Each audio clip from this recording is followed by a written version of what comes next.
to not. There we go. Not responding. All right. Welcome to Deepnight Revelation. We will be picking up where we left off last week. These guys have met a one Milana Clayton. She is a free trader in or from the Commonwealth. They have crossed the Great Rift and found a small region of space that's occupied by humans that nobody really knew about or expected, and yet here they are. And they speak very similar language to Anglic. And from what Clayton has told them, is that the all of these colonies actually came from Earth, Terra, back before it was back when it was the Old Earth Union. So this would be during the Second Imperium, during the Long Night, and Earth sent out a exploration. Well, not really an exploration mission. So this company pissed off a bunch of people, and the Old Earth Union, they didn't have a problem with, the corporations didn't have a problem with smashing their enemies, and so these people decided to do an exploration and took off, and eventually, long story short, they ended up here. This was a long time ago, obviously, and she basically says, yeah, that all of these colonies are from Old Earth. Nobody knows where that is. I think, if I remember correctly, these guys basically brought up a map and showed, the length of their journey, and I think they showed her where Earth was, and it is now Terra, the Soleimani Confederation, and you guys aren't from there. You guys are from Volani space. You are from the Third Imperium, which she has never heard of. So I mean, none of this really. This is all ancient history to her. So she doesn't really care where Earth is, to be quite honest. And so, with the damage to their jump drive progressively getting worse, she has offered to guide them to someplace called Tradeport, and they are going to essentially dry dock the ship, hopefully, at Tradeport, which is a neutral trade hub in the region, and they are hoping to get things underway and repaired so that they can continue their journey. Before we get started, we would like to bring attention to the fact that we do have a merch store via Zazzle. We've got t-shirts and buttons and hoodies and whiskey rocks glasses and beer steins and just a plethora of things on that store. And 100% of the proceeds from that store goes directly back into our channel. It helps us cover some of the smaller nitpicky subscriptions like Roll20 Pro or Incarnate Pro that are small individually, but they all get together and tackle us at the beginning of the month. So if you would like to help us out with that, go get yourself a t-shirt, and we appreciate everything that you do for us. All right. So coming into Naisar, or Naisar, I'm not sure how to pronounce this. Naisar, whatever. You come out of jump. The standard procedure for Revelation is that was set up moons ago. Is you come out of jump, you immediately launch the small craft, usually the pinnaces and some of the launches, and you create a wider sensor network. And so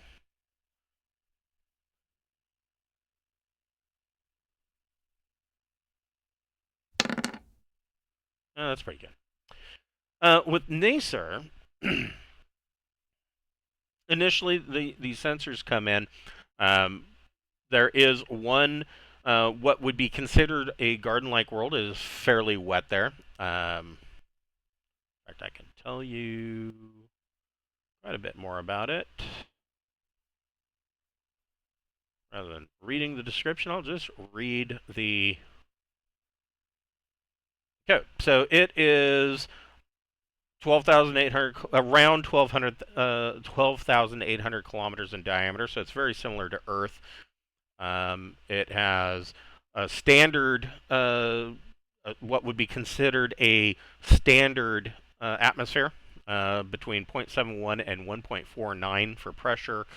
No filter, respirator, or vac suit is required. It is a completely comfortable shirt sleeves environment. It has 26 to 35% hydrographic percentage, so there are small seas and oceans.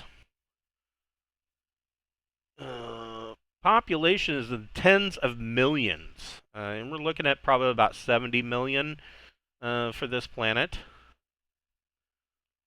Government is balkanized, so no central authority. Rival governments compete for control. Law level refers to the government nearest the starport, and then law level is 4, which I can only assume is also what is nearest the starport. So weapons that would be banned would be light assault weapons and submachine guns. Anything more than cloth armor is banned. So flat combat armor, battle dress. I mean, if you guys show up in hostile environment suits, you're probably going to have to explain why you need hostile environment suits. That's a little bit excessive, especially for a plant that you walk around in a t-shirt in. But in addition to this, I mean, this is a pretty nice looking planet, except they're tech level 5, so and their best starport basically is that somebody sweeped off a plateau or the middle of a park somewhere that you can set down. If there's a landing beacon, you're actually feeling lucky that day. It's just a clearing. There is no starport. So, but what does come back? The sensor operator. You guys are on the bridge, of course, because that makes it convenient. The sensor operator finds a blip at the extreme edge out here towards the belt, and brings that to your attention. If one of you wants to make a sensors plus intellect or education check. Sure. Oh, it's the Naisar to move. Okay. 12. So you see, excuse me, you see that there are 2 ships that are leaving evidently at high burn. They are really, they've got their foot in clear to the firewall, blasting out of here, and you just catch them right before the telltale sign shows up of the radiation surge that is the telltale sign of a jump. We're going to tell our friends about a visitor. Sure. I mean, we're a massive ship that popped up on their sensors. The other thing that you It see, makes sense. kind of, you are able to, because you're pinging off of multiple small craft that Revelation has launched in the system. You kind of ping to another ship, and it is checking out the lead planet, Naisar, and they're pulling up. They kind of dip into the atmosphere and are pulling up these images.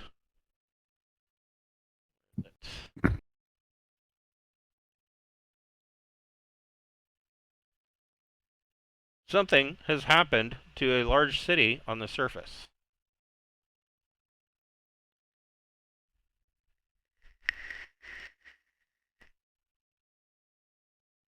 All right. Well, we'll bring her on up to the bridge and have her try to guess what just happened. Okay. So Those ships weren't here, were they? They were somewhere else, right? They were elsewhere in the system, right? yeah, they were heading for the belt. Right. Okay.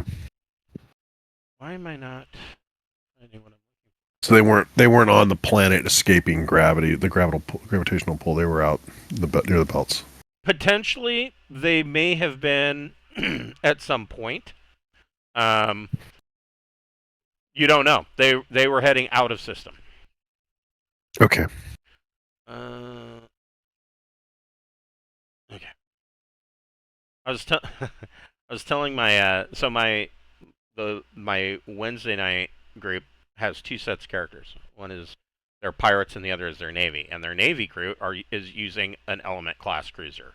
Same exact blueprints, deck plans, right? And it's like I was telling them, I was like, between the two games, I spent enough time looking at these blueprints. You would think that by now I would know where things are. Fuck no, I don't. There is so much stuff going on this gigantic ship that it is nigh impossible for me to remember where everything is at. So I just had to look it up. I'm like, that's the bridge, right? I'm looking at the right place. Yes, I am looking at the right place. So she comes up to the bridge and she looks over your shoulder at this sensor scan, and she kind of snorts and she says, "Well, I guess we're not landing there."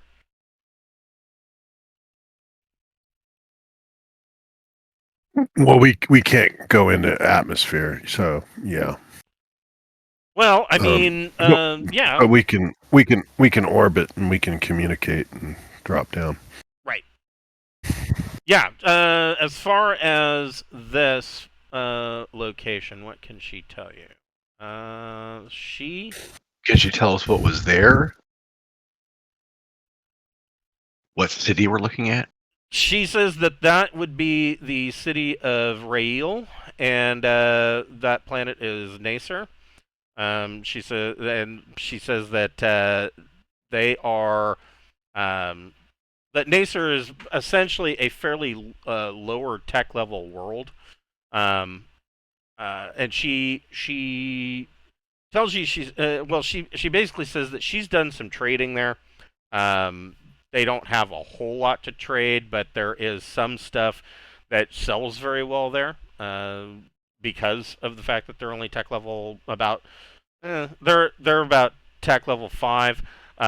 They do have some higher tech stuff, a lot of stuff that she has sold them personally, such as a tech level 10 personal comm that they have wired to a large antenna array in the royal palace. But she does look over. She does say she goes looking again at the fires burning in the city. She says, "Yeah, man, sucks to be them." But she looks at the other footage of the two ships that are leaving, and she says that looks like it is Bindley's barge and another vessel called Great Deals. And she says that those are. She says she recognizes them. They are well-known ships that are part of the Empire of Enveus. She says this is exactly what I was telling you. This is a perfect example of how dangerous this region is. That raiders can strike at any time. Yeah. Well, let's radio the planet, see if we can help. Okay. So somebody,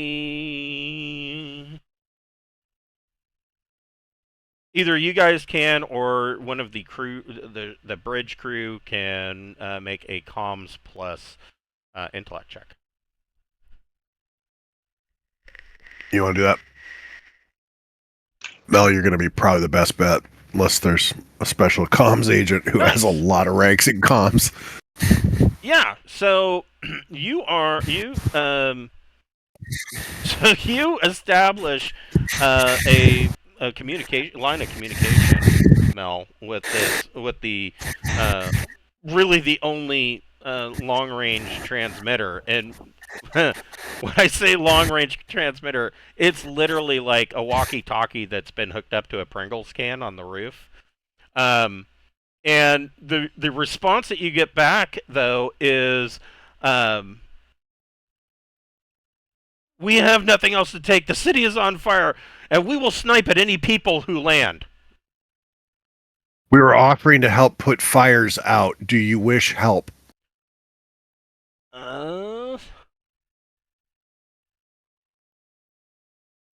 Make a persuasion plus social check. Right.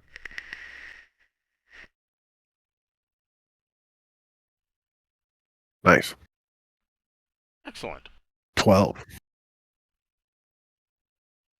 So you have to keep in mind that they at tech They've level, just been attacked. yeah, they've just been attacked, and like probably within the last 8 hours, and they also at tech level 5 probably do not have too many long range sensors. So they are under their response is more of, well, you just bombed us or attacked us. Why would you then come around to put out the fires? And they cut the communications. Let's just go put the fires out. Okay. If we get in the Destinex, we should be able to. It's a coastal city. I would think that we could suck water up into our fuel tanks and then just blast it back out. I mean, that's basically how you. In fact, that is so exactly the scenario that is put into the book. And so I will. Of course, this map isn't really designed too much for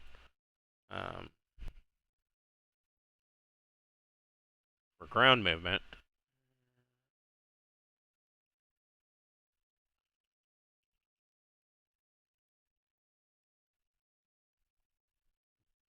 But it can do that. So you guys come on in. Oh man. So Pappy makes this look really easy. And he gently skims the water, brings you guys up, and you guys start dumping water out of your intakes onto the various fires over the city. And so you guys have a number of options, but you do go ahead and make another electronics sensors plus intellect check, and somebody can make a electronics comms plus intellect or education check. Ooh, boy. Okay. That's boxcars. Yeah, you guys are. I don't know. The dice are being awfully generous tonight. That usually means I'm gonna get screwed over tomorrow. I will revert to the mean before the evening is through. So you guys, Sarda, you go ahead and you run some scans across the city, and you do see that there are a few sites where they do have some anti-aircraft missile batteries and things set up. Most of those sites have actually already been hit. They are on fire. But part of your scan, you get the perception that there are wide swaths of city that have been hit. These weren't, necessarily all missile strikes. These were firing what appears to be a beam laser from a ship and just cutting swaths through the city as they flew by, like strafing runs. Mel, your comms are picking up that there are a number of situations from emergency crews throughout the city where Either the buildings have collapsed or the fire is too intense and is unable to rescue people. So there are some options here for grand heroics if you so choose.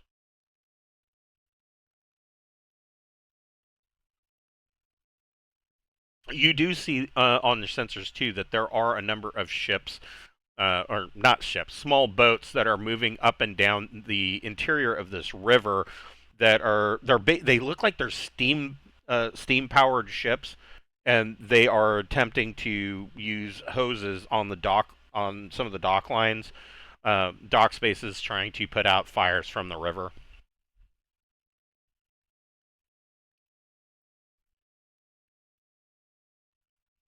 Oh, we'd probably bring the woman with us when we do this. Okay. Just because I don't trust her on our ship, and it might help to have her here. Yeah, she, rather than even bothering to look out the windows at this burning city, she's marveling at the interior of your scout ship. She's quite impressed. She makes comments. She says, "Well, it's a little bit small, but yeah, this is a very impressive vessel." Well, this is our scout ship, so doesn't need to be big. This is, the deep space can't go to surfaces, so we use these types of ships to go down to planets. Yeah, she's very impressed. But the attitude that she has is that she could really give less than two shits that this city's on fire. What she sees when she's looking at this, and she makes this comment, she says, "Well, it'll be a couple of weeks before there's any money to be had here." Is what her. Well, fortunately, we're not here to make money. So hopefully, the goodwill we generate will help in the long run. What? Making a little money here and there is not a terrible thing. So Mel, you pick up a number of these emergency transmissions where the emergency crews aren't able to get to areas. One of them being but we're not going to be able to just dump tons of water onto a burning building that still has people in it. That'd be bad. Well, true. But if you drop it from high enough, it gets sort of aerosol. Right, that's true. Let's see here.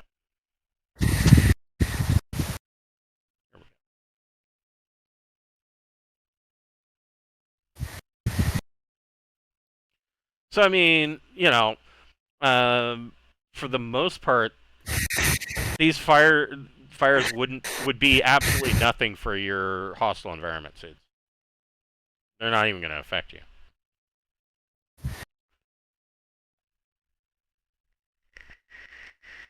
Listen to him try to sucker us down to the surface. No, I'm just, I mean, it's just an option for you. But I mean, yeah, Pappy. I mean, but if you go down with those suits, we don't have fire suppression equipment necessarily on them, right?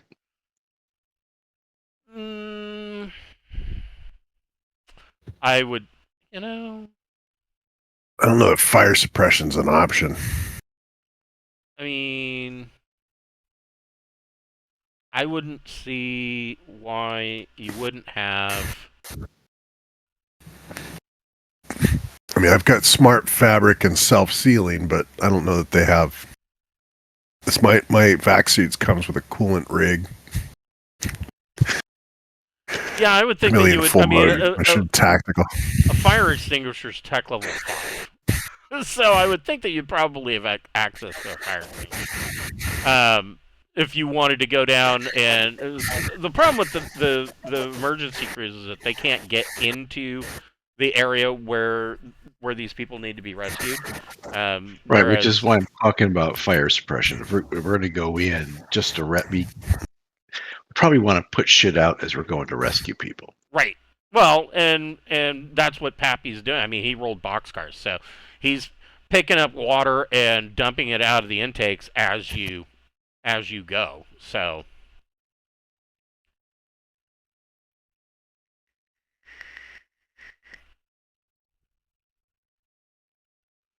specifically where they are having this problem is the main railway terminus in the city, where a lot of people ended up flocking there trying to get out of the city during the attacks, and only to be trapped there when the terminus was hit, which has now caused not only for the rail line um, to be severed and there's no trains running, but now they're trapped in this terminus. Some of them below ground. So it's up to you how you want to. If you want to just keep dumping water, you can. It's up to you. I think Pappy can do that, and the rest of us can maybe go do something else if that's what you're thinking. If that's what, however you want to deal with it.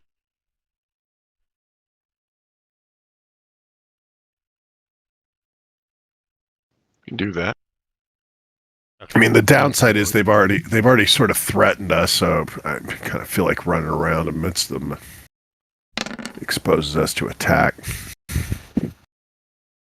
So Pappy is able to set you guys down, kind of in the heart of this city. You do all, how does this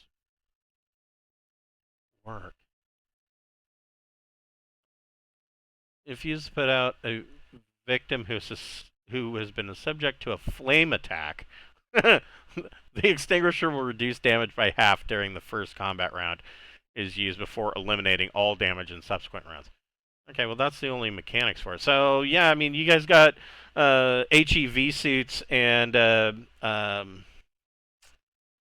fire extinguishers. So you are able you drop down into this railway terminus and are able to essentially battle your way to where these people are trapped. All around you, this rail yard is just in flames, and it's pretty obvious why the emergency crews can't get in here. It looks like it was a very precision attack. For a starship gunner, that's pretty good with a beam laser, and probably more the skill of the pilot than it was of the gunner, because starship weapons are meant for much greater ranges. But it looks like they literally flew around this rail yard before cutting a swath off into the rest of the city. So the entire rail yard has just been devastated in fire. And you fight your way into this underground passage to essentially what's like a subway terminal, and you can see that there are thousands of people that are jammed into the subway terminal, in various states of injury. Do either of you have any medical abilities? Yeah. I've got 1 rank in medic. Oh, that's not terrible. Yeah, same. And I've got, tech level 14 gear. Yeah, you +3. You would probably be bringing your +3 tech 14 medic packs or medic kits. So yeah, if you've got a number of injured people here, you've got they're crowded, they're scared. How do you want to go about this?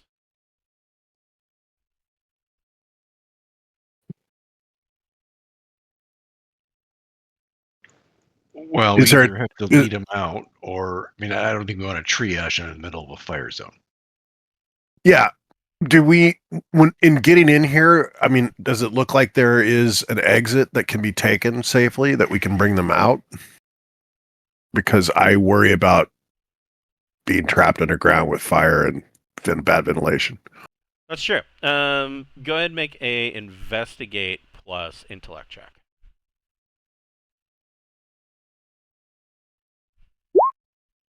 Oof. Oof. Oh, 9. So yeah, you do find using your suit's connection to the scout ship, you're able to find that there is an exit down the rail line, and you know that the trains aren't running, so you're not in danger of anything going down this rail line. Also, you don't have to worry about being electrocuted. All of the trains here are steam driven, including underground. Awesome. We just need to worry about breathing. Right. Well, yeah. You're in suits. So you don't have a problem. So, yeah, I'll just make the announcement. It looks like it's safe to exit at the next exit down the tracks. Are there people that cannot move that need first aid that we can help? But Okay, go ahead and make. I would recommend not staying here. In this case, I would say make a leadership plus leadership plus social. 10. Damn, you guys are smoking it.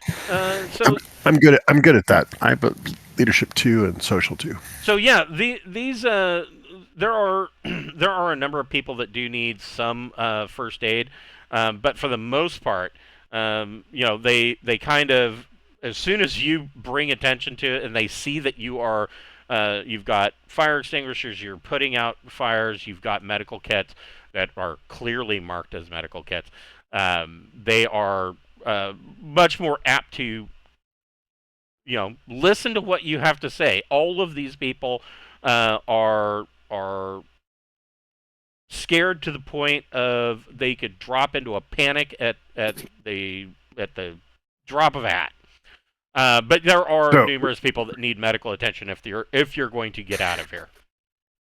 So everyone who is injured on this side of the tracks, everybody who's not injured on that side of the tracks, let's figure out how bad people are, and those who are not injured can help people who are if you're badly injured, slightly just lay in injured the middle out of the tracks. Right, we will try to get to you, but some people may just need help out of here, and if those that are healthy can help, that would be wonderful, and then we'll do triage on those who are not able to move. Both of you can make a medic plus intellect or education check, and you get a +3 to that.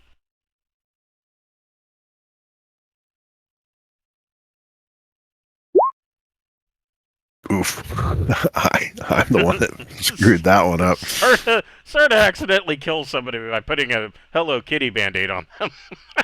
I don't do this very often. Jab. Sard is only able to help a couple of people, but Mel, you're putting burn cream on, you're splinting legs, you get somebody into a arm cast. You do a fairly solid job of getting people set up, and between the two of you, you are able to finally get these people to a point where they're limping along, and those who aren't injured can help those who are, and you kind of start leading these people out of here.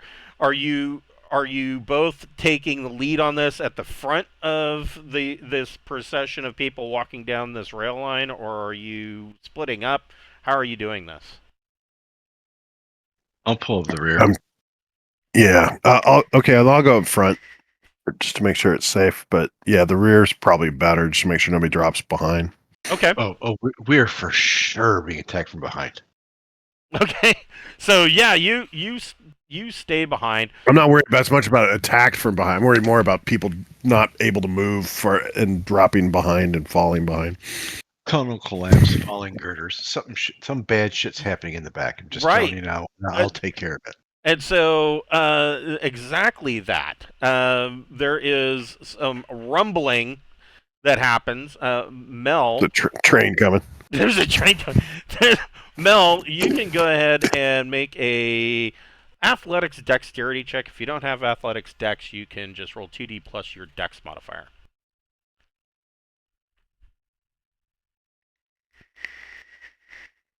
Oh no! I'm fucked. Oh no! So yes, told you reversion to the mean will happen. So the at the worst possible moment. So yes, the tunnel does collapse, and you take 5 points of damage, ignoring your armor, but you're not trapped. 5 other people, the tunnel just collapses right on top of them. So how do I mark that? Is it So it would be 5 mod? off 5 off your. It comes off your endurance first. Always comes off endurance first until it drops Right, to 0. But how do I change it? Do I just delete? Just do a take minus. the- Just do a minus on the temporary. Okay, so minus how 5 points you said? Yes. Yeah. Oh well, I'm good and fucked now. Good lord. All right. Yeah, it wasn't enough to damage your suit, but you get you get rattled inside the suit enough that you're beat up. How many endurance points do you have left? Doing math. 3. Okay, so yeah, you're bruised and you're sore, but you're not you're not crippled. But yeah, this tunnel collapses and narrowly misses collapsing, completely collapsing on top of you. But 5 other people are just they just vanish into a cloud of rubble and dust. All right. Can I start shifting the dust? You, Not the dust. I can't shift the dust, but the debris. yeah, you can certainly do that. So yeah, you go ahead and make a.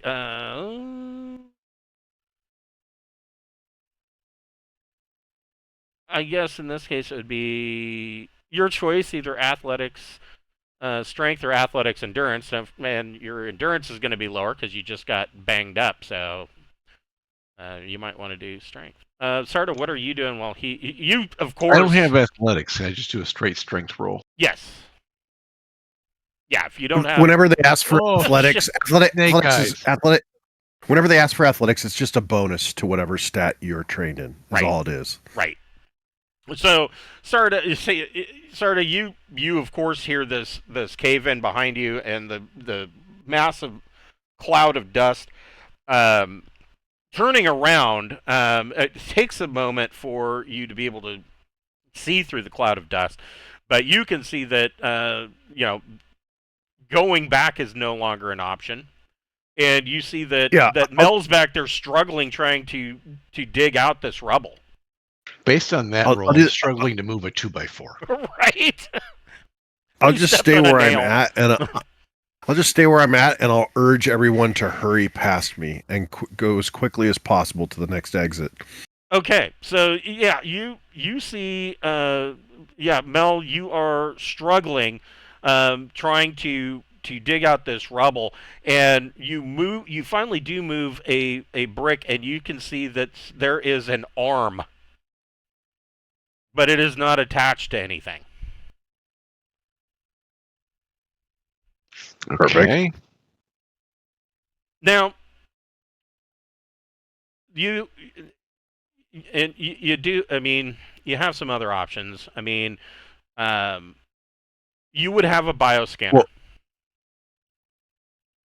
yeah, and I can live scan too. Yeah, and of course Sarda can do a life detection psionically, but I would think that before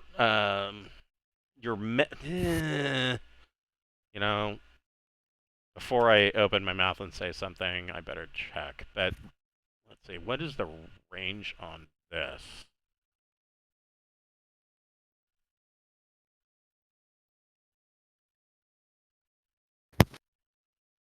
I would allow your med kit would come with a personal meta scanner. It's usually used. It's something that you would wear on your wrist, and it allows you to move your hand over somebody, and it basically brings up on a holographic display. Essentially, it gives you, do they have broken bones? Is there internal injuries? Things like that. It'll monitor blood sugar, blood temperature, or body temperature, blood composition. It'll warn about exhaustion and dehydration, whether those are imminent, etc. Because it's it's usually used at a closer range. I would say that if you wanted to use electronic sensors plus education, you could, but it is going to be a very difficult. You need a 12 plus in order for it to give you any data to tell you whether or not anybody under the rubble is even alive. Okay. I was going to say bioscanner, but a bioscanner is only going to tell you whether or not there is organic material. Holy shit, he did it. Out of the 5 people,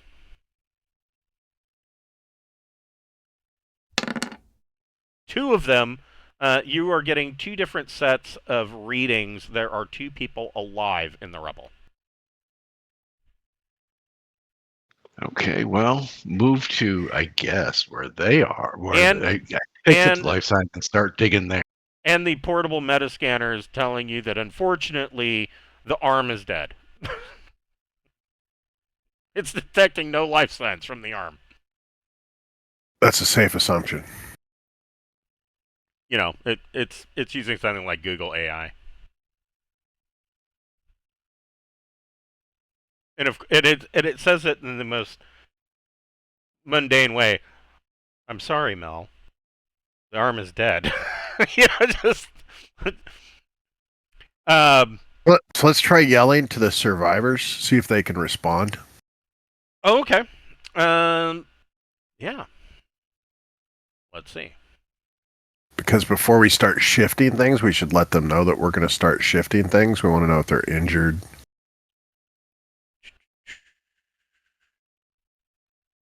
Before we completely collapse this thing on them. Yeah, so you call out, and there is a response, a muffled response from under the rubble, from these 2 people. They are still conscious. Are you pinned? Are you in a pocket? They tell you that he can see the other person. They are pinned, and his leg is badly injured. Okay. We're going to try to move stuff to get to you. We're going to probably go slowly because we don't want things to shift and make things worse. Okay.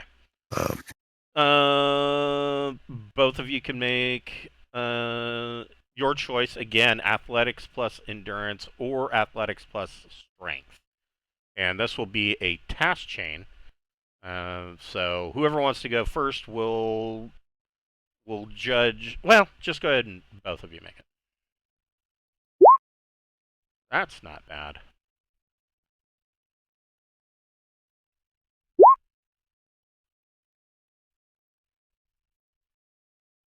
I'm neither strong nor endurant nor. So the net effect comes out with a +1. After 5 hours of digging, you are able to get these 2 survivors out, and in the process, you do get the morbid realization that yes, the other 3 people are dead. One of them completely lost an arm and promptly bled out. But you are able to dig out these last 2 people. And when you finally make it out after 5 hours, during this time, of course, you're in contact with Pappy, and he has radioed down that Pappy was able to convince. If you remember, that was one of the last things that Bocephus did last week. Is he used a psionic suggestion on Captain Melina Clayton, or Melina Clayton, and suggested that she had the hots for Pappy. Pappy has been radios down and tells you that he has been successful in convincing Captain Clayton to assist him in helping co-pilot the ship, and she's been of great assistance in scooping up water and putting out fires. And he has kind of landed in the middle of the city.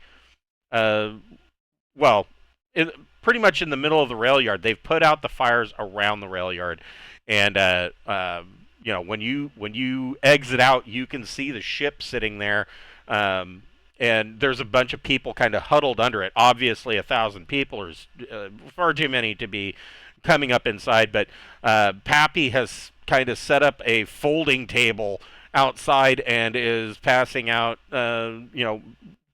water and doing some first aid, and she's actually helping him. She's actually handing him a bandage. She doesn't look entirely thrilled about the job, but she's assisting.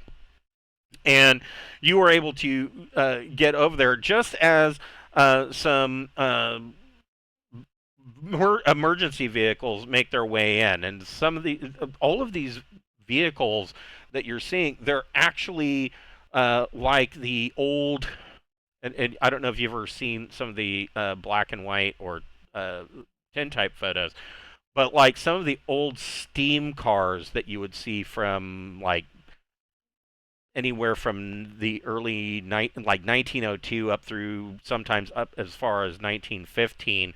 There were actually steam-driven automobiles, and some of these are basically large fire trucks and emergency-type vehicles. And you are approached by a couple of guys wearing rudimentary fire protection gear, which basically amounts to heavy canvas over heavy wool kind of clothing. It looks exceptionally hot. Meanwhile, you guys are in perfectly air-conditioned hostile environment suits. But yeah, you've got a little triage area set up here, and he comes up and this guy says to you, we're not sure who you are, but we really thank you for your assistance. And he's holding out a hand to shake somebody's hand. Yeah, you're welcome. And I'll take the helmet off and shake his hand. And he tells you that, he says, yeah, I'm not sure we would have been able to get these people out if it weren't for you. He says, those damned raiders from Earl Igraine came and took tribute. We gave them, how much did he give? I think he gave them a fuck ton, well, not a fuck ton, but a lot. So he says they claim that we owed them tribute due to a pre-existing arrangement, but we haven't been attacked for a couple of years. There was no pre-arranged arrangement, and even after we gave them a pile of money, they attacked us anyways, claiming that it wasn't enough. He says somebody really needs to do something about them.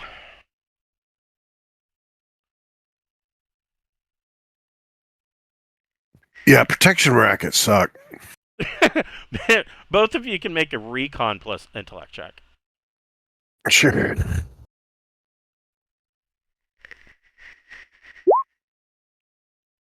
I see nothing. So Sarda, you notice as he's telling you this, and he says somebody really needs to do something about them. He is looking over your ship, and his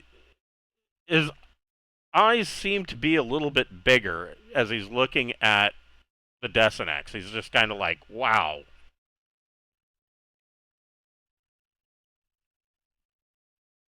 Well, I don't think from the ground that he would be able to see the.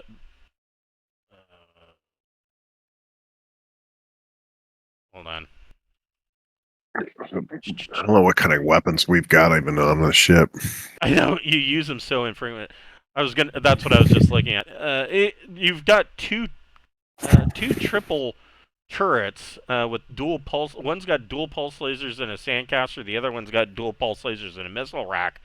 But they're on the top, so I don't think that from the ground he'd be able to see him. But I mean, the rest of the ship, it's pretty obvious that you would be probably. I mean, just from the abilities that you've shown, and from the fact that you've got medical supplies and whatnot aboard, you're probably higher tech than what came down and attacked. But you know, for most locals, a ship's a ship, right? I mean, especially at tech level 5. Right. One spaceship is as good as another one. You might as well show up in a flying saucer and be little green men. It's all magic and smoke and mirrors.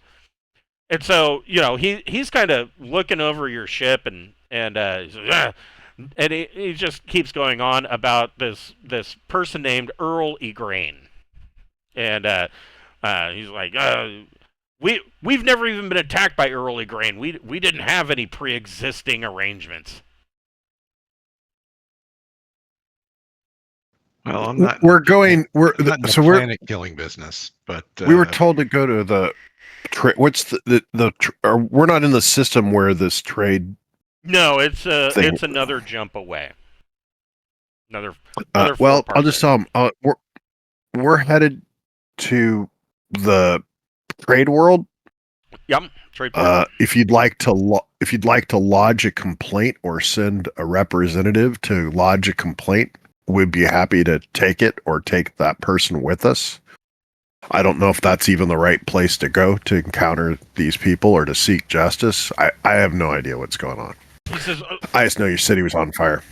and he kind of stuns and says, "Well, that's a good idea." And he says, "You should meet with the mayor." And he says, "Besides, mayor's going to want to meet with you anyways. You guys are big saviors. You're big heroes of Raille."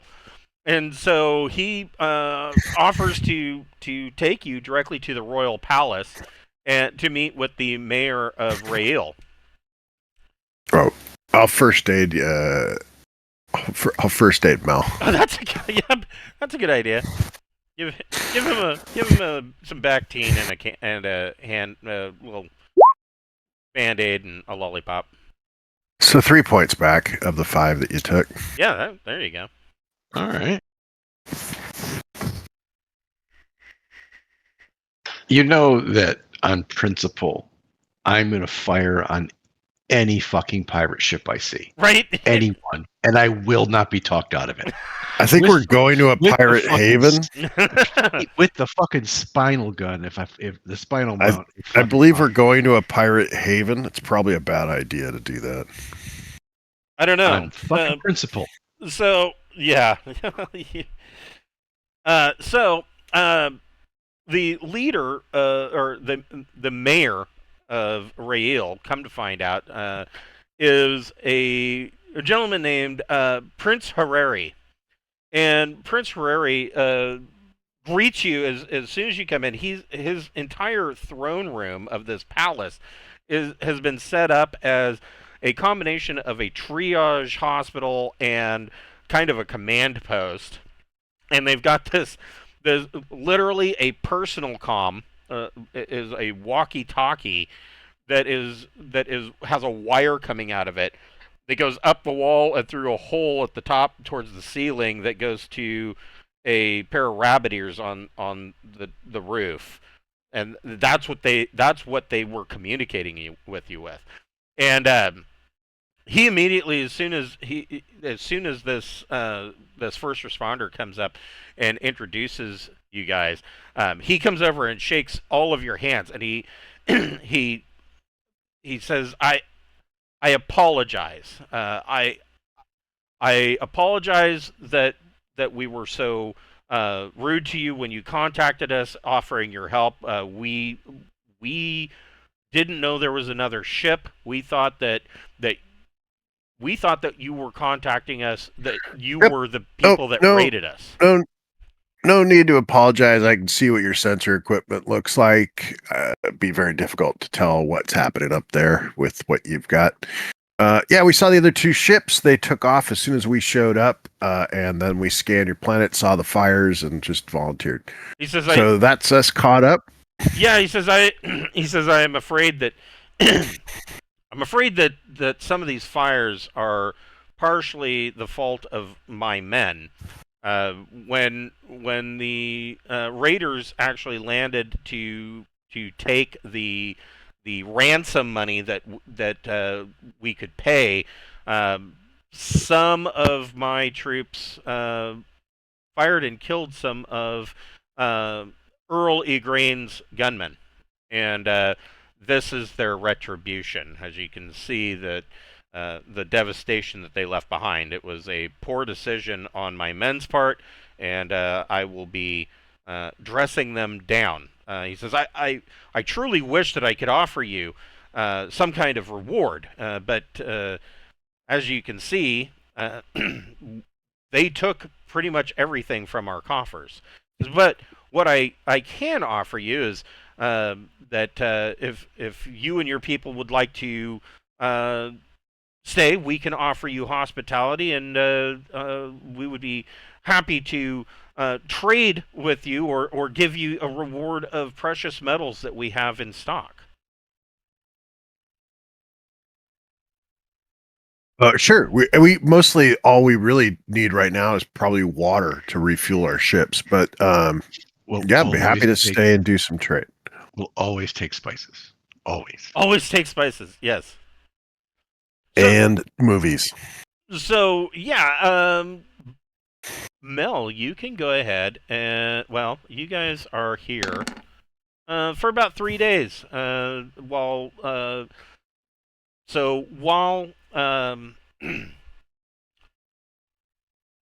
while Revelation takes time to refuel at one of the gas giants in the system, they do send a couple of small craft down with some additional medical supplies and some minor items that they can trade. Things that can be manufactured easily in the workshops that can be then passed out. Fire extinguishers, for example. But Mel, you can make a broker plus intellect check. I think I'm going to go broker plus education. Is that possible? You can, yes. Much better. So I'm going to give you a +3 to that, making that a 16. And the reason for the +3 is that you, and while you are kind of, you're basically given a liaison from the Raille government that essentially allows you to walk around and kind of pick some things out for trade. And Captain Clayton kind of shadows you a bit, and at first she kind of objects to some of the trade deals that you are making, and it quickly comes to your attention that the people of Raille are mostly used to an exorbitant exchange rate, getting very little in return for what they're giving. And so, but you are, and I don't know how you're wanting to deal with it. If you're wanting to get take advantage of that, the most bang for your buck, or if you're trying to make an even exchange for a city that's been under siege, that's entirely up to you. We mostly need raw goods for our replicators, I would imagine. So, like silica and copper and metals. That is something that they can definitely supply you with. I mean, I think my approach on this is I'm probably going to drive a semi-hard bargain, but I'm not going to be grotesquely unfair, because essentially, given enough raw materials, we can make fucking anything. So right, it's Plus, the stuff we want is not super valuable stuff to begin. You know what I mean? Silica is probably some of the cheapest products that a planet has to sell. So yeah, you don't need to drive super hard bargains for stuff that's bargain barrel to begin with. Yeah, but I'm serious about the spices, like anything to make the food less fucking bland. Yeah, they have something different. They do have some spices. They've got some local spices that they trade. Captain Clayton is she kind of is snobby about it. She says that the people of Raille like to boil a lot of their meat, and it comes out flavorless. So she says even if they do have spices, they must not taste like anything, or they just choose to not use them. So then I'm left wondering why they have them.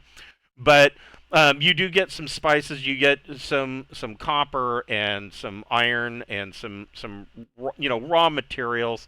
The other thing that you are able to barter for is, and this is maybe some of the last ones in the city after they've been raided, is you're able to get 300 Commonwealth credits. Now, these are um, they are a mix between an electronic currency and a physical currency. And what that mix is that these are ceramic. The original Bitcoin. Yeah, kind of. Yeah, a lot like that.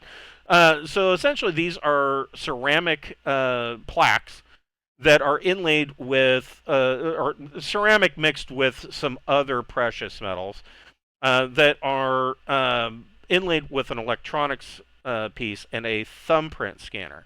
And these are tech level 12. At tech level 12, they have some of the better anti-counterfeiting technology incorporated into them. And the idea between a Commonwealth credit is that each one of these has it has two settings. The first setting is that it is considered open, and so let's say that you have a 100 credit piece that is open. You can hand that piece to somebody, and they can spend it freely. The other setting is closed, and the closed credit is most oftenly used for depositing at a bank. And then when the bank receives that there has been a credit to it, they can then remove the funds, but nobody else can spend that credit, if that makes any sense.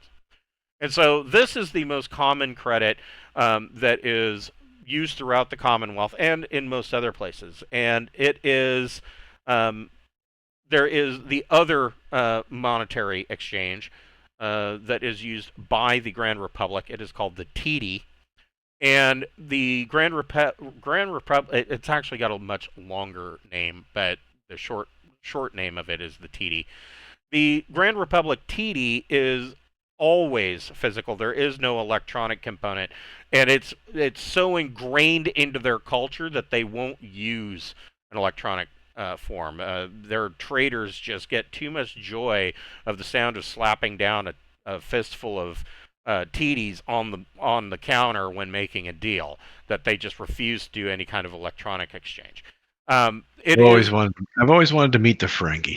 Yes, it is. So the Commonwealth credit is generally based on the global domestic product of each of the planets that are a part of the Commonwealth, whereas the TD is based on actual gold reserves that are owned by the Grand Republic government. It is generally thought that the TD has a much more stable value than the Commonwealth credit, because gross domestic product of each planet can rise and fall depending on a lot of different factors, whereas knowing that you have X number of tons of gold in a vault somewhere is usually a more solid economic base. But still, the Commonwealth credit is used heavily because it has more security options.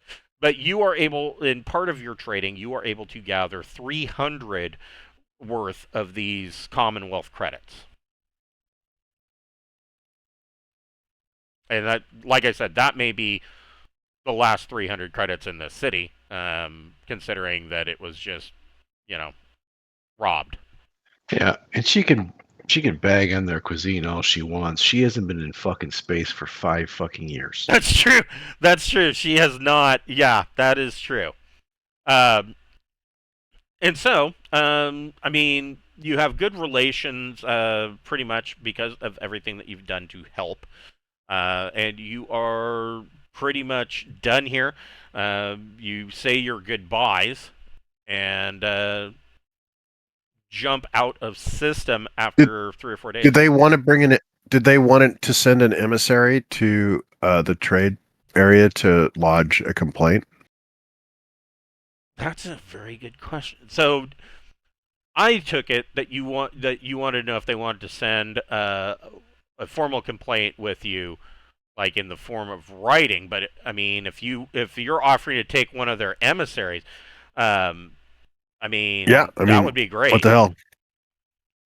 Yeah, they are 100% for that. So Prince Harari, um, he picks somebody from his staff, and he hands them a sealed letter, and he says, "I need you to take this to the administrator of Tradeport, and they will and put it in the hands of somebody from the Commonwealth, so that we can lodge a formal complaint against the against um, Earl Igraine." And he says, I think that's an excellent idea. Hopefully, with our new friends, we'll get some satisfaction from this. We'll provide this. We'll provide sensor data of the ships that we saw that were leaving the system as we appeared. Excellent, excellent. Yeah, that would be the most helpful that of anything that we've had in ages. That'd be fantastic. Both of you can make another, or actually, yeah, both of you can make another recon plus intellect check. But Mel, you get to make that with a boon, so you can roll 3 and take the 2 highest.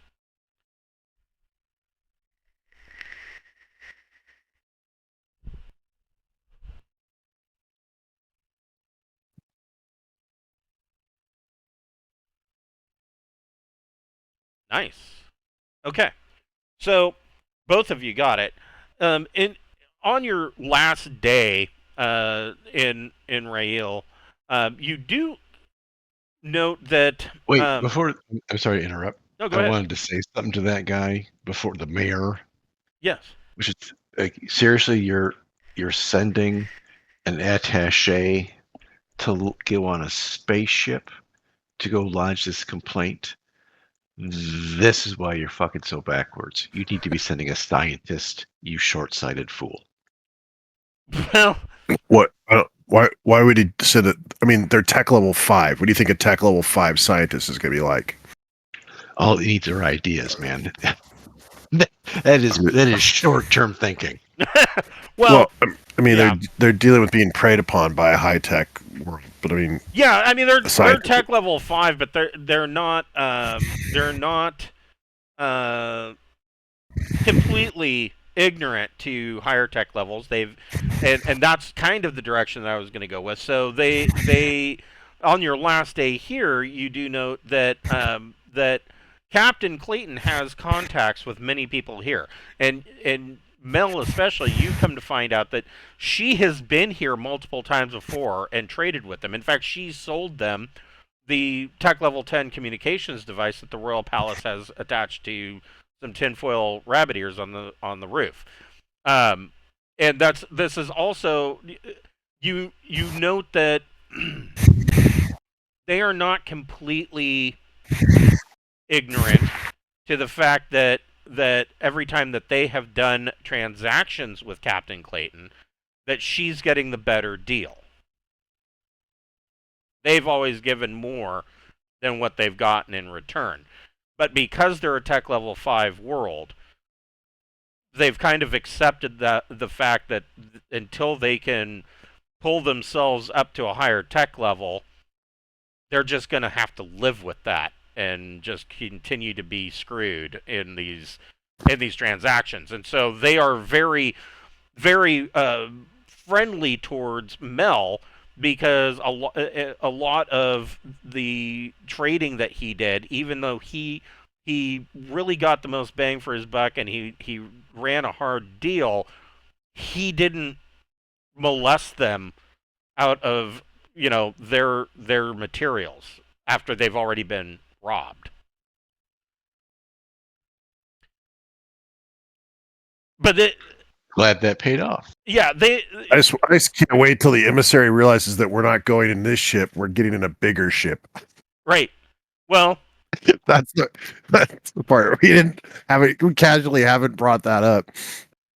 yeah. So you guys get him aboard the scout ship, and on your last day, you can see number of other small craft taking off from the city, and Pappy lifts you off up back to Revelation. And as you draw closer to Revelation, you both notice this guy's eyes just kind of get huge. This is not his first time in space, but he does comment. He says at first, because distances in space are just astronomically, no pun intended, huge. They are massive, and so he's looking through the bridge window, and he's Revelation, and of course it looks like it's about an inch long in the distance as the sunlight hits it. And at first he says, "What's that? What's that large piece of debris floating out there?" And as you get closer, he realizes that that's a ship. And as you get closer, it just keeps getting bigger and bigger and bigger. And Yeah, we're gonna board that.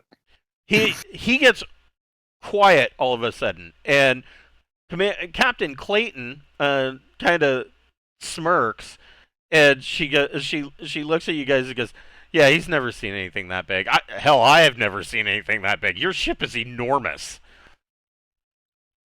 And so Pappy is able to dock in a docking bay, and this guy's jaw is just hanging open the entire time as you guys pull into an actual docking bay, and he's just flabbergasted. At first he thought as you were approaching that this was a space station that nobody told anybody about that's floating out here. Then as he got closer, he realized there's drives in the back of it, and that this is actually just a larger ship. And he is quite impressed, to the point of silence. He just doesn't even know what to say. But you guys make your jump, and if you would like, you can add another week to a study period. I think I'm working on figuring out how to replace those drives. Okay. Because that's a lot of work ahead of time before we can actually get started, I think. In that case, go ahead and make a engineering J drive plus your choice. I would think in this case, though, it's not really a choice. I think it would definitely be education. Yeah, I'm not very smart. Education is always going to be preferred. 16. Holy look at that. Shit. So you're kind of going over your plan. You're going over because one of the key things in my mind is I do not want to leave this drive on with these people, and so reusing as much of it as possible in the repair work will be key, and then melting down what we can't use will be the other part of that too. Okay. So yeah, you're I don't want to just pull the old drive out and leave it on the dock and take, it's like, here you go. here's a broken a junked out J4. Here you go. Yeah, you're going over. Use a free 100-year advance in your jump technology. Yes, you're going over. The engineering reports, and you're going over your plan. Coming up with a very good plan. And the engineering team is correct. This would be, you're not finding any way around the idea that that to your eyes the only way of successfully doing this is in a dry dock. That the engineering team even suggested that it would be possible in deep space is almost. In your mind, it would almost be impossible because it is literally going to mean pulling. Well, we'd built the dry dock before. So I wasn't worried. It was whether we were going to have to build one from scratch or whether we could use something that would be useful. And I'm going to assume that whatever dock that may exist is not going to be we're not going to just be able to land in.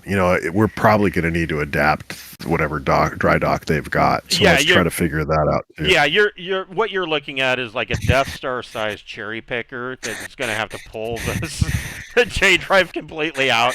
Yeah, it is a massive undertaking. Um, so Mel, did you do a week of study? I did. Okay. All right. I'm currently studying engineering life support. Okay. Excellent. Excellent. That's an important one. Often They gave me a overlooked. free week, and so fuck it, I'll take the free week and move on. Yes. And actually, I'll actually ask the captain if she has any skill with jump drives, and then see if she wants to take part in the planning. okay. You want to give that scumbag Yeah, Mel, you get access to an advanced drive? Mel, you get an additional free week. Huh. Yeah, I forgot about that. I'm not as worried about. This is a very much a logistics discussion, right? What do we need to do? How do we need to pull it out? So at this point, I don't think we're there's not a lot of high tech stuff that I'm worried about. It's more along the lines of logistics, and if anybody's going to know anything about whatever dry dock exists, she's going to be the one.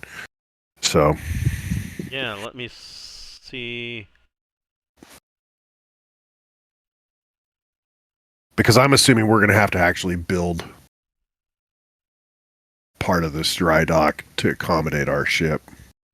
And so any feedback she can give me on what exists currently would help. She tells you she's willing to assist in any way that you can, but mostly she's good at making deals, and she's not. Mel would know this. She's not necessarily good at being a broker. She's good at the art of persuasion. Not necessarily brokering a good deal, but she's good at the art of persuasion. But she has no engineering experience. She tells you that that she's willing to help in any way that you think that might help or assist you, but she really has no engineering experience. Yeah, then any information she can give us about the existing dry docks would help, because we don't believe they're going to be sufficient, and so we're trying to determine ahead of time how much we'll need to do to modify them. She tells you. Let's see here.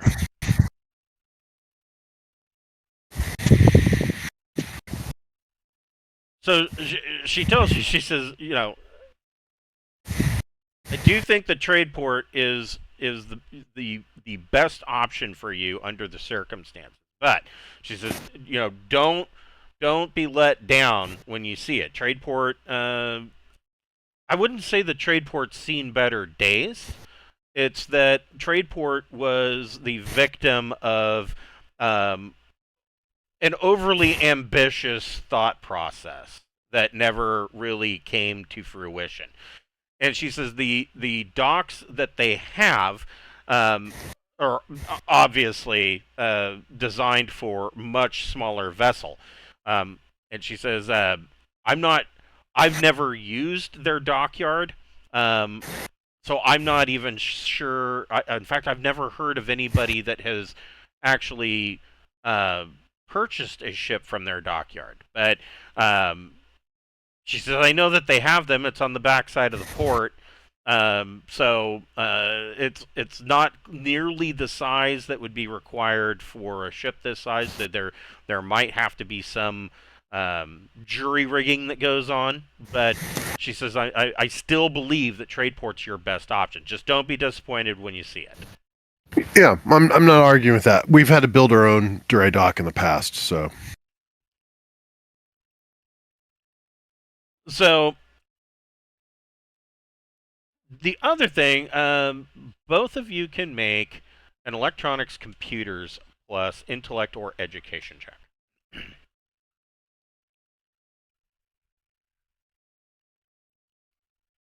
Oof. Nope, ignore that. I rolled that with a boon. I didn't unclick it.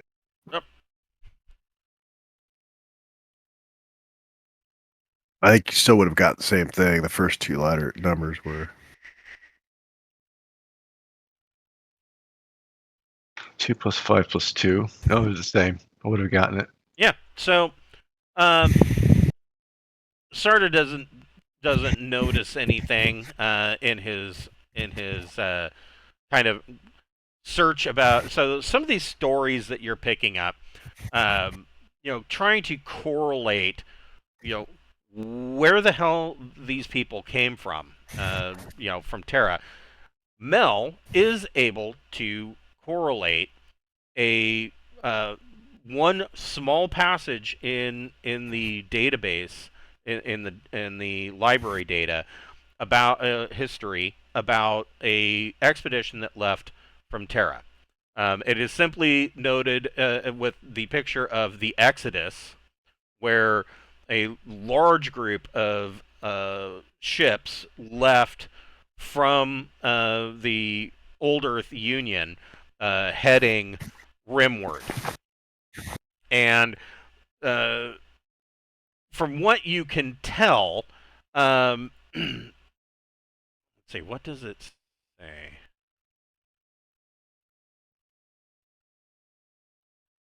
From what you can tell, this region, these ships left out as colony ships from Terra, and the original idea is that they were going to set up a colony actually much closer to the Old Earth Union and the Solomani Confederation that exists today.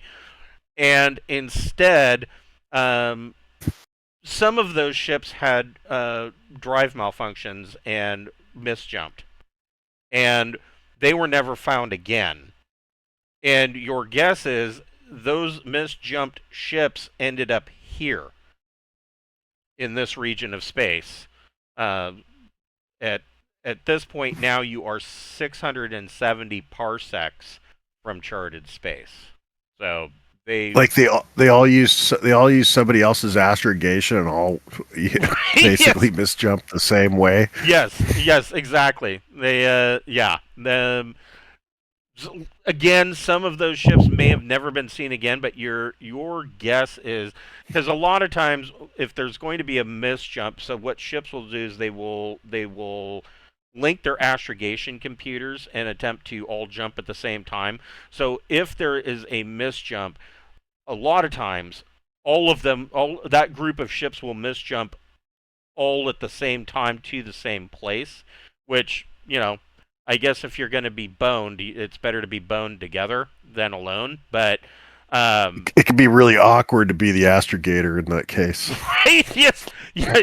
Don't be the astrogator on the lead ship. But in this case, they all ended up. Your guess is that at least a lot of them, or a few of them, ended up here and have kind of set up their own colonies. You also have the engineer from Far Colony Postulant, and she kind of tells you a little bit about the system. And this is the rough map that she brings up of the sectors of this system. Presently, you are in, or you were in Farshore originally. I get the link to misjump, but how the hell does the droid figure in? That's a very good question. It looked like they were intermixed somehow. Yeah.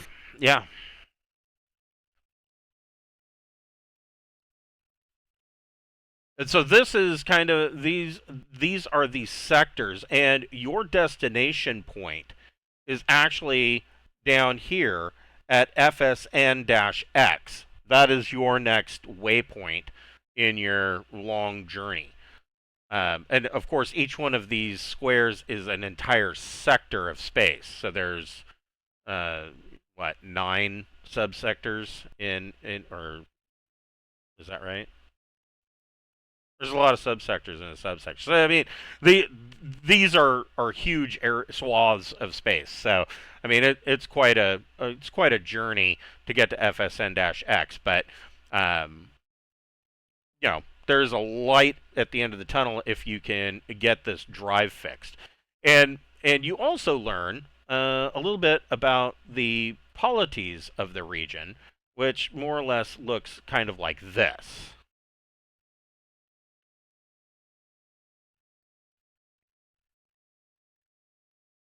Each one of these orange dots are just independent systems, um, or client worlds. And where were we at? Where was the planet So that got attacked? actually, That was I guess that would have been the off map, or it would have been Atlantis. So if I go back to this map, where's Atlantis?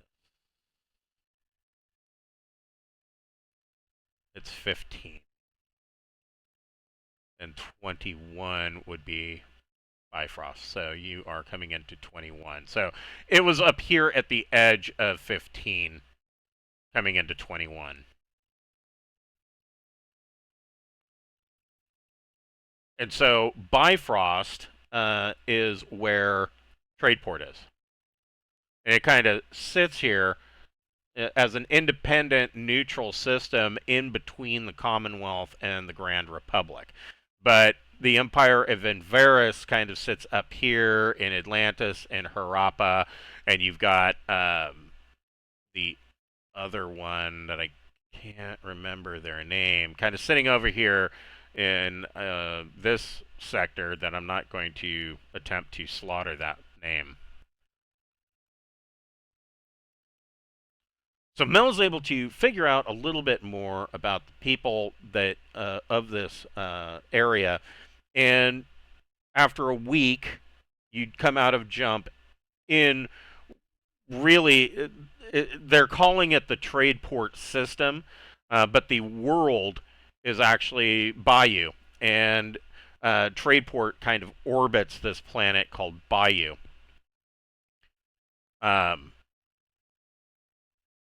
What do we know about Bayou? Well, let me tell you, Bob. A lot of crawdads. A lot of crawdads. They have a Class B starport. They are about 11,200 kilometers in diameter, or Bayou is about 11,200 kilometers in diameter. They've got 0.9 surface gravity. They've got a thin atmosphere, 0.43 to 0.7 pressure. A filter is required. 46 to 55% hydrographics. So it is a it's got a large ocean. And population is in the hundreds of millions, around 800 million in this case. Well, these guys weren't messing around when they got here. Yeah, Bayou is balkanized as well. Multiple governments competing for control. Law level is the same as it was before on the last world. Light assault weapons and submachine guns are banned. Anything less than cloth armor or anything more than cloth armor is banned. And they are tech level 8. The world is tech level 8, whereas Tradeport sits around tech level 12. Approaching Tradeport, this is what Tradeport looks like. Oh, that's pretty sweet. Yeah, in orbit over this world. And as she stated on this backside back here, they do have a ship dock. If you want, you can make an electronic sensors plus education or intellect check. Or you can also make a recon plus intellect check. 14 on sensors. Yeah, I might want to let that ride, but I'll try. I don't have sensors, so I can't. You can make a recon plus intellect check. You get a +3 because of his sensors roll. So both of you, so first on the sensors, reading the sensors, you are picking up that, well, you're not picking up much of anything. You're not seeing that there's any ships that are at the dockyards. You're not picking up any EM signatures specifically from the dockyards after separating them out from the rest of Tradeport. You're not picking up much of anything. And Mel, you kind of look at the sensors and you're kind of looking out the port windows, and you don't see any lights around the dockyards. They look like they are shut down, and it from this distance it looks like they've been shut down for quite some time. You also note that Tradeport. She wasn't lying. You can see that there are a lot of sections of Tradeport that appear to be just kind of falling apart. You see sections that are shut down, and meanwhile there's other sections that seem completely lit up and fully operational. But one thing is for sure is that there's a lot of ship traffic that is in here, and as soon as Revelation has come out of jump, pretty much all of the ship traffic in the area shits their pants, and you are immediately contacted by this individual. Let's see. Local ships in the system seem to be carrying out commercial trade activity. They send very cautious greetings to you. A number of different ships, but all of them seem to be keeping their distance because your ship is just absolutely huge. The largest vessels that you're seeing in this area are like maybe as large as 5,000 tons, while you're in this 75,000 ton behemoth that has just popped into system. And this guy pops up on your screens. He is the chief executive of Tradeport, Marcus Fiesler, and he is the head of the Tradeport Consortium. He welcomes you to Tradeport, and he is dressed, kind of ostentatiously. He's wearing a pretty crisp-looking suit with a tie, and he's wearing this ridiculous fur coat over it. Two-tone fur coat. Right. Awesome. Yeah. He's the pimp daddy of the galaxy, and he says he welcomes you. He is the head of the Tradeport Consortium, and he explains that he's probably the nearest thing to a ruler in the system. He says. Generally, I don't deal directly with anyone but a major ambassador, but in your case, I've decided to make an exception. And I believe that this merits a personal touch. And he's wearing a robe of furs, expensive natural fibers over a sober but hideously expensive business suit. And he welcomes you to the system. What assistance could our humble port offer such a grand vessel? We're hoping to adapt your dry dock so that we can dock and replace our jump drive. He says, "Oh, well." He says, "Sounds like there is a trade deal to be had." He says, "I will meet you at my private shuttle bay." And he gives you coordinates and says, "Send over your team, and we can discuss coming to an agreement to open up our dockyards." Certainly. You're familiar with the tenets of gunboat diplomacy, Right?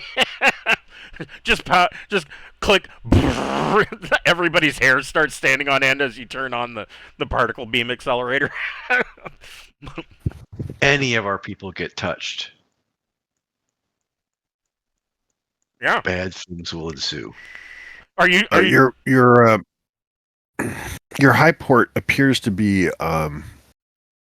dark. Is there technical problems? This is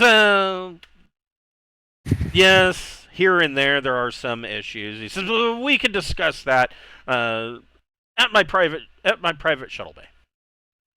Sounds good. I prefer to Yeah. do business in person with, especially with a crew of such a large vessel as yours.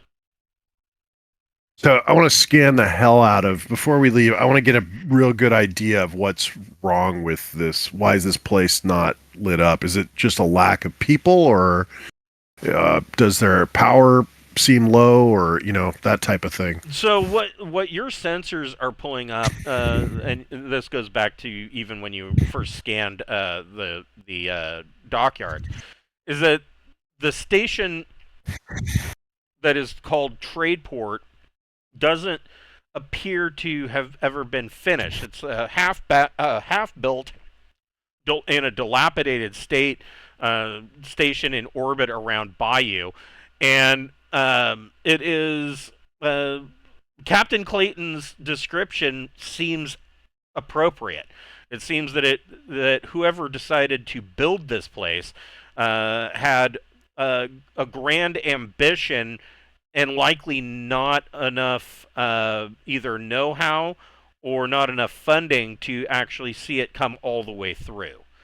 And yet it's still here and it's still operating, and so it's more like perhaps it is appearing to be a work in progress. Okay. Well, but that gives us leverage. That's Okay, so because I would far rather trade helping them fix up their high port for services than actually giving them anything else. Right. So, in furtherance of what Sarah was saying earlier, right? I hold a very dim view of piracy. It looks like we're about to go into Mos Eisley or the nearest equivalent to it. I direct the gunners to start plotting firing solutions to enforce my gunboat diplomacy threat. Okay. Figure out right now from where we are who are you going to shoot first. Fuck them up. Okay. So yeah, that will give gunnery crews, should anything hit the fan, that will give gunnery crews a +1 to their gunnery checks because they've had time to pick targets ahead of time and kind of going over the port. We will pick this up next week at 6 o'clock on Friday night. PST. Sounds good. Awesome. All right. You guys have a Sounds good night. Thanks, you too. You're welcome. Yeah, thanks. It was fun. All right. Have a good one. Take care.